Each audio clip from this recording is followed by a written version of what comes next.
Di bab sebelumnya, Dewa Erlang gagal mendapatkan pahala. Ia malah dihukum dengan pemotongan 2 pahala besarnya.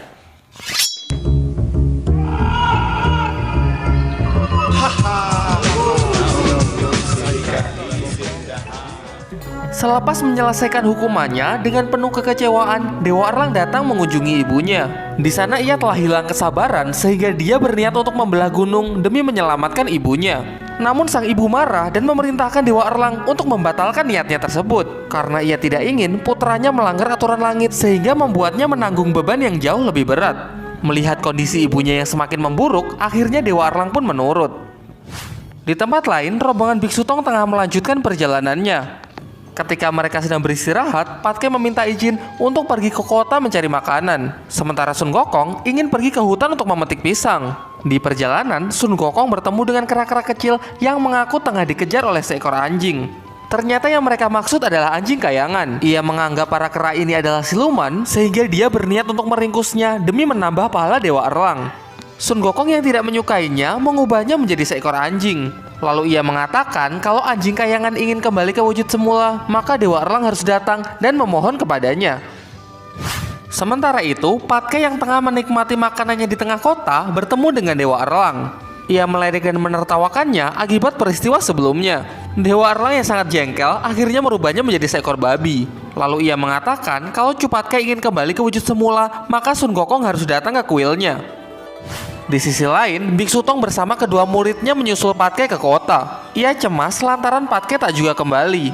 Di saat yang bersamaan mereka bertemu dengan Dewa Erlang yang tengah mencari anjingnya. Sekarang mari kita lihat kondisi Patkai.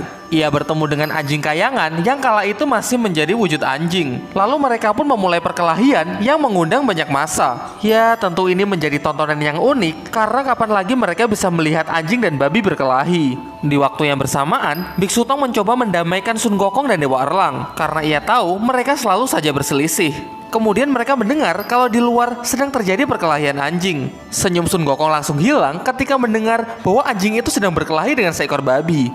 Sontak mereka pun langsung keluar untuk mengeceknya. Dan benar saja, mereka adalah Patkai dan anjing kayangan. Hingga akhirnya Sun Gokong pun sepakat untuk mengubahnya secara bersama-sama. Patkai pun sangat kesal karena tadi bokongnya digigit oleh anjing kayangan. Untunglah Biksu Tong segera memisahkannya dan segera berpamitan untuk melanjutkan perjalanan. Bahkan malam harinya, Patke masih meributkan kejadian tadi siang. Ia sangat kesal karena hingga kini bokongnya masih terasa sakit. Keributan mereka tersebut pun mengundang kedatangan Dewa Bumi. Ternyata secara pribadi, Dewa Bumi juga tidak menyukai Dewa Erlang. Kemudian dia menceritakan bahwa dia sering melihat Dewa Erlang datang ke sebuah gunung. Akan tetapi karena kesaktiannya rendah, ia pun tidak berani melihatnya secara dekat. Namun ia sangat yakin kalau Dewa Erlang datang untuk menemui kekasih gelapnya. Setelah mendengar hal itu, Patke pun mendapatkan ide untuk balas dendam. Bersama Sun Gokong ia pun naik ke kayangan untuk meminjam penjara lukisan. Dengan benda ini, mereka berniat untuk menjebak anjing kayangan supaya mereka bisa lebih leluasa dalam membuntuti Dewa Erlang. Setelah itu turunlah mereka ke bumi untuk mulai menjalankan rencananya. Di sebuah hutan, terlihat anjing kayangan yang tengah berburu siluman. Secara diam-diam Sun Gokong dan Patke mengikutinya. Kemudian mereka mengubah wujudnya menjadi siluman untuk memancing anjing kayangan supaya masuk ke dalam jebakan. Dan sesuai rencana, anjing kayangan pun mengejarnya sehingga dia masuk ke dalam lukisan. Kini mulailah mereka mengikuti Dewa Erlang yang terlihat sangat mencurigakan. Ia membawa sebuah kotak yang diduga adalah hadiah untuk pacarnya. Dari belakang Sun Gokong dan Patke pun tertawa-tawa karena membayangkan mereka akan menangkap basah Dewa Erlang. Dan benar saja, Dewa Erlang pun turun di depan sebuah gunung. Ternyata kotak yang ia bawa berisi teratai penyembuh milik Mahadewi. Ia rela melanggar peraturan karena ia tahu kini kesehatan ibunya tengah memburuk. Namun di sisi lain, sang ibu sangat cemas karena jika hal ini sampai diketahui oleh Kaisar Langit, maka akan timbul masalah yang sangat besar. Dan benar saja, dari belakang Sun Gokong dan Patke pun muncul. Mereka lalu mengancam akan memberitahukan masalah ini kepada Kaisar Langit karena mereka masih menganggap kalau Dewa Erlang memiliki kekasih gelap. Tanpa menjelaskan apapun, Dewa Erlang pun berniat untuk meringkus mereka. Namun kemudian sang ibu menghentikannya karena dia tidak ingin ada perkelahian. Sontak Sun Gokong dan Patke pun langsung terkejut karena Dewa Erlang memanggil wanita di depannya dengan sebutan ibu. Patke lalu menanyakan hal ini untuk memastikan bahwa dia tidak salah dengar. Dan pada akhirnya ibu Dewa Erlang pun menceritakan masa lalunya tentang siapa Dewa Erlang sebenarnya dan bagaimana ia bisa terkurung di dalam gunung ini. Awalnya dia adalah salah satu dari 7 bidadari di Kayangan. Bersama adiknya, ia ditugaskan untuk menurunkan salju di bumi. Di tengah kerjanya, ia melihat seorang pemuda yang tengah melantunkan puisi mengenai keindahan salju. Lalu ia pun turun untuk menguji apakah pemuda ini adalah pemuda yang baik atau tidak. Namun di luar dugaan, ternyata pemuda ini adalah pemuda yang sangat baik. Hal ini justru membuat Ibu Dewa Erlang jatuh hati kepada pemuda ini.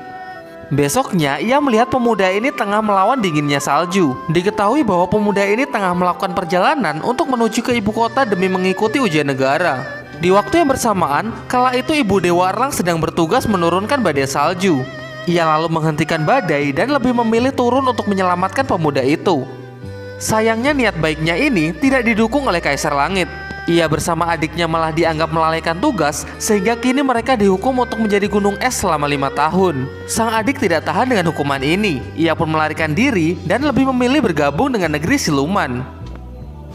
Tak terasa 4 tahun pun telah berlalu. Sang pemuda telah berhasil dengan ujiannya dan kini dia sudah menjadi pejabat negara. Dalam perjalanannya, ia melintasi gunung es yang pernah ia lihat beberapa tahun yang lalu. Dan tentu saja, Ibu Dewa Erlang masih berada di sana untuk menjalani hukumannya. Ketika sang pemuda melewati tempat ini, ia merasa ada yang janggal. Seingatnya, dulu di sini ada 2 buah gunung es. Hal ini sangat aneh karena sekarang hanya tinggal 1. Namun perhatiannya teralihkan karena tiba-tiba mereka diserang oleh sekelompok perampok.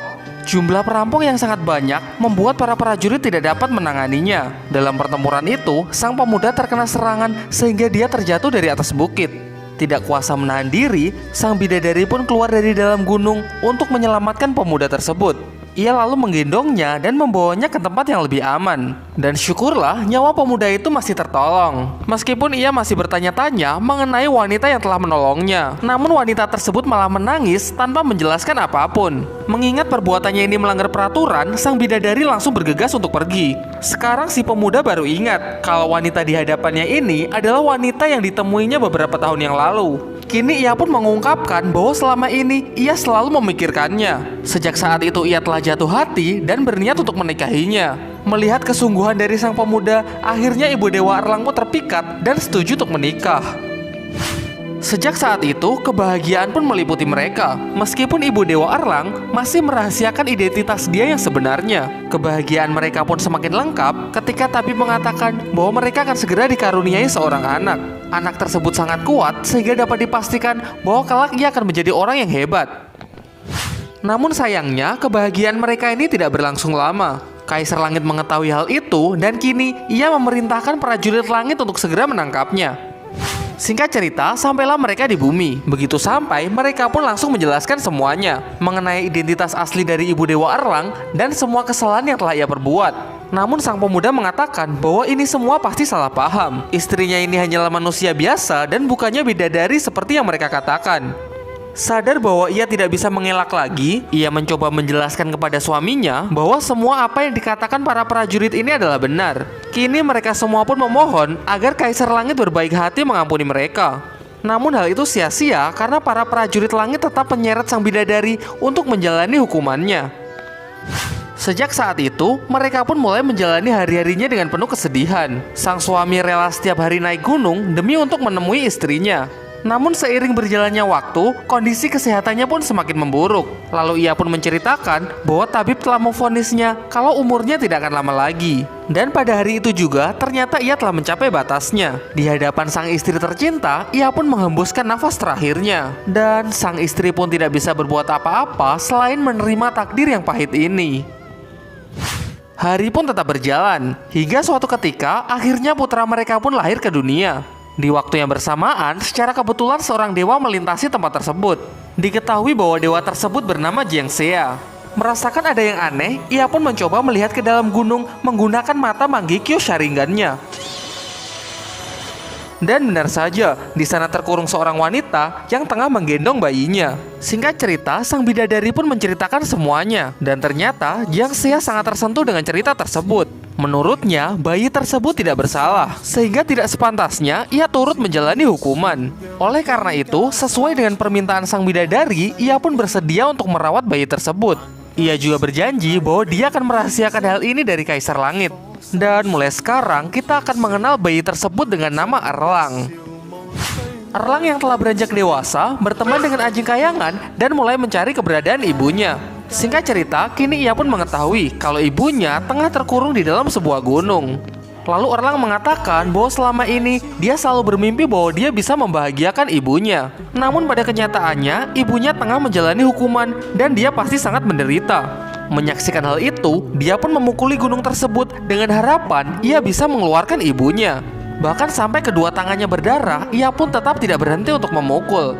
Namun pada akhirnya, Kaisar Langit pun mengetahui hal ini. Lantas ia memerintahkan prajurit langit untuk menyeret Erlang naik ke kayangan.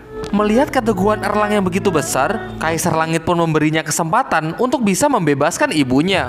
Jika Erlang bersedia mengabdikan dirinya untuk kayangan dan mampu mengumpulkan 100.000 pahala, maka setelah itu ibunya akan ia bebaskan. Tentu Erlang pun bersedia, dan kini ia pun mulai berlatih di bawah bimbingan Dewa Jiangxia. Karena pada dasarnya ia adalah manusia setengah dewa, dengan cepat akhirnya kini dia pun dinobatkan sebagai Dewa Erlang yang memimpin 100.000 pasukan langit. Karena kehebatannya, ia pun sangat terkenal di dunia manusia. Bahkan kuilnya kini sudah tersebar di seluruh penjuru dunia. Selesai mendengar cerita tersebut, Cupatke pun sangat tersentuh. Ia tidak menyangka kalau ternyata Dewa Erlang yang biasanya sangat menyebalkan mengerti arti cinta. Bahkan Sun Gokong pun juga tersentuh dengan cerita tersebut. Kini mereka pun menyesali perbuatannya kemarin yang mengerjai Dewa Erlang, yang mengakibatkan dua pahala besarnya dipotong oleh Kaisar Langit. Di tengah kesedihan mereka, anjing kayangan yang telah terbebas dari lukisan datang dengan membawa kabar buruk. Ia mengatakan bahwa kini Kaisar Langit telah mengetahui kalau Dewa Erlang secara diam-diam datang menemui ibunya. Sekarang prajurit langit tengah dalam perjalanan untuk menuju ke tempat ini. Di sisi lain, ibu Dewa Erlang telah mencapai batasnya. Ia tak kuasa menahan diri hingga akhirnya jatuh pingsan. Kini emosi Dewa Erlang pun sudah tidak dapat dibendung lagi. Ia pun berniat membelah gunung untuk menyelamatkan ibunya. Namun ini artinya usahanya selama ratusan tahun untuk mengumpulkan pahala akan menjadi sia-sia. Tetapi Dewa Erlang tidak peduli karena yang ada di dalam pikirannya hanyalah menyelamatkan ibunya. Ditambah lagi, Gokong dan Patke di sampingnya terus mendukungnya untuk membelah gunung. Dan keputusan Dewa Erlang pun sudah bulat, ia pun mengambil senjatanya dan bergegas untuk membelah gunung. Setelah itu dia langsung masuk untuk mengeluarkan ibunya. Kemudian Sun Gokong pun mengusulkan sebaiknya kita kembali ke tempat gurunya untuk menghindari prajurit yang akan segera datang. Di sana akhirnya ibu Dewa Erlang pun siuman. Ya, karena semuanya telah terjadi, ia pun kini tidak menyalahkan Dewa Erlang. Namun sekarang ia memiliki satu permintaan. Ia ingin pergi ke makam suaminya karena ingin mendoakannya untuk terakhir kalinya. Tentu Sun Gokong bersama rombongannya pun siap untuk mengantar. Ia pun juga berjanji untuk melindungi mereka dari prajurit langit.